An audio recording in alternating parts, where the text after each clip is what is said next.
Instagram reels மேல பயங்கரமான மோகம் கொண்டவர்களுக்காக மட்டும்தான் இந்த வீடியோ. நேத்து ஒரு பொண்ணு உத்தர்காஷியில கங்கை நதியில குளிக்கலான்னு போனவங்க திடீர்னு அவங்களுக்கு ரீல்ஸ் எடுக்கணும்னு ஒரு தாட்டு.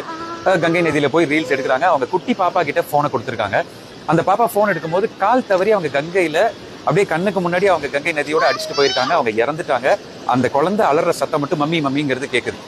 இது பார்த்தோன்னே எனக்கு என்ன தோணுதுன்னா, எதுக்காக இவ்வளோ கஷ்டம்? யாரை இம்ப்ரெஸ் பண்றதுக்கு, யார்கிட்ட லைக் வாங்குறதுக்கு, எதுக்கு இவ்வளோ கஷ்டப்பட்டு ரீல்ஸ் எடுக்கிறீங்க? சரி, நானும் டெய்லி ரீல்ஸ் போடுறவன் தான். ஆனா அதுக்காக ஒரு லெவலுக்கு மேல போய் எல்லாரும் எஃபர்ட் எடுக்கிறீங்களா? ஒரு பில்டிங்ல இருந்து குதிக்கிறாங்க, பைக்கை வேகமா ஓட்டுறாங்க.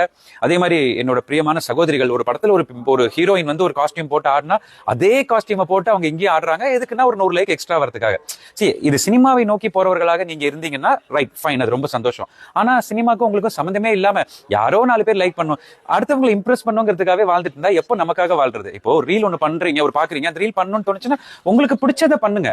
ஆனா அது அடுத்தவங்க கிட்ட லைக் வரணுங்கிறதுக்காக பயங்கரமா ரிஸ்க் எடுக்கிறது, நதிக்கு நடுவில் நிக்கிறது, மேல இருந்து குதிக்கிறது, பைக்கை வேட்டு, இதெல்லாம் வேண்டாம். லைஃப் ஒரே ஒரு வாட்டி தான்.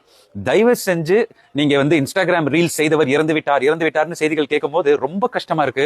நிறைய பேர் அதுக்காக ரொம்ப ரொம்ப ரிஸ்க் எடுத்துக்கிட்டே இருக்கீங்க.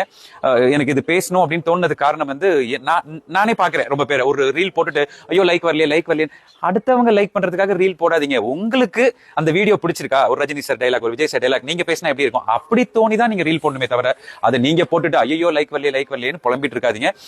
இறந்த அந்த பெண்ணுக்கு ஒரு ஆழ்ந்த அனுதாபம். அண்ட் இதுவே கடைசி சாவா இருக்கணும் அப்படிங்கிறது என்னோட ரெக்வெஸ்ட். இன்ஸ்டாகிராம் ரீல்ஸ் எடுத்துக்கிறதுக்காக ரொம்ப ரிஸ்க் எடுத்து உங்க லைஃப் பணைய வைக்காதீங்க. ஏன்னா உங்களை சுத்தி உங்களை லவ் பண்றவங்க நிறைய பேர், அம்மா அப்பா, நம்ம ஃபேமிலி ஃப்ரெண்ட்ஸ் எல்லாரும் இருக்காங்க.